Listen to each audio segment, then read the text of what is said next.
Hello, আসসালামু আলাইকুম। সবাই কেমন আছেন? আশা করি সবাই অনেক, অনেক বেশি ভালো আছেন।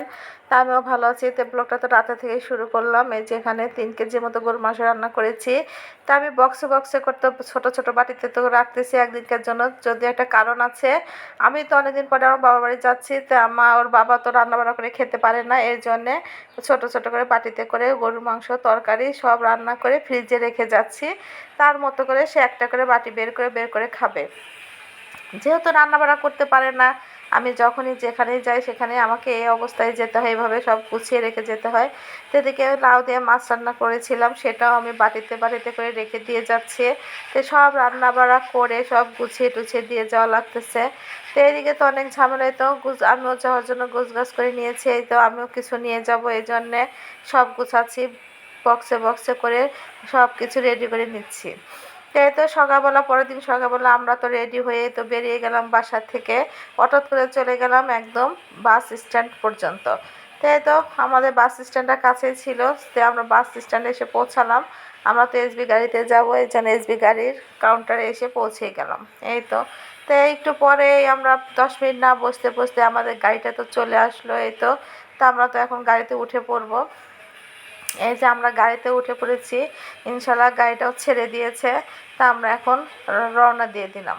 তো এই তো আসতেছি, সব দেখতে দেখতে আসতেছি, ভালোই লাগতেছিল দেখতে দেখতে। আস্তে আস্তে যে লালন শাহ সেতু পার হচ্ছি, কাউন্টারে টাকাও দেওয়া হয়ে গেল। এই তো আমরা লালন শাহ সেতু পার হচ্ছি, মোটামুটি উঠে গেছি। তো দুই পাশ দিয়ে তো গাছটা সুন্দর পরিষ্কার পরিচ্ছন্ন ছিল রাস্তাগুলো।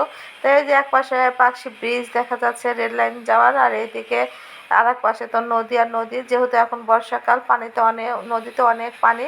ওদিকে তো আমরা সেতু পার হয়ে রূপপুর চলে আসলাম। এই যে রূপপুর পারমাণবিক বিদ্যুৎ কেন্দ্র দেখা যাচ্ছে। তা আমরা ঈশ্বরদী পার হয়ে, রাস্তা পার হয়ে আমরা সিরাজগঞ্জে পৌঁছে গেলাম। ওখানে আমরা হোটেলে 20 মিনিটের জন্য বিরতি নেওয়া হলো। বিরতি শেষে কিছু নাস্তা পানি করে শেষ করে আবারও রওনা দিলাম। এই তো আমরা বঙ্গবন্ধু যমুনা সেতুর সামনে এসে আমরা পৌঁছে গেলাম। আমরা এখন নেমে পড়লাম। এই তো আমরা নেমে উঠে রিক্সা নিলাম, রিক্সা নিয়ে একদম বাসার উদ্দেশ্যে রওনা দিলাম। যেহেতু ছোটো বোনের বাসা আছে এখানে কাছেই। তো প্রথমত আগে ছোটো বোনের বাসায় উঠলাম।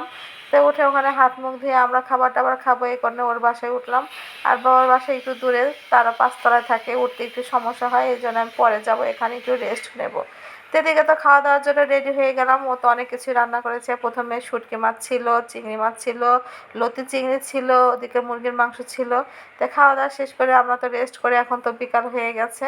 তো এই তো বিকালবেলা আমরা আবার আমার বাবার বাড়ির উদ্দেশ্যে রওনা দিলাম। এই যে উঠতেছি 4 তলা 5 তলা, অনেক তো কষ্ট হয় উঠতে, যেহেতু লিফটের কোনো ব্যবস্থা নাই, সিঁড়ি বেয়ে উঠতে হয়।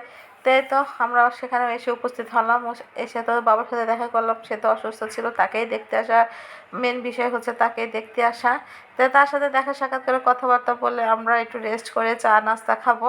এই জন্য আমার ছোটো বোনকে বললাম যে চা বানাও। তো মা এদিকে নাস্তার আয়োজন করেছে, ছোটো বোন চা বানাচ্ছে। এই তো ও চা বানাচ্ছে, চা বানিয়ে দুধ চা বানাইতেছে। তা আমাদের দুধ চা বানানো হয়ে গেছে, যে সবাইকে কাপে কাপে দিয়ে দিয়েছে দুধ চাগুলো।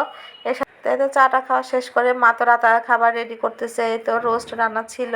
তো ওদের আমার ছেলে মেয়েকে তো রোস্ট রান্না গরম করে দিচ্ছে। এদিকে ছোটো মাছের রান্না ছিল, ওদিকে গরুর মাংস রান্না ছিল।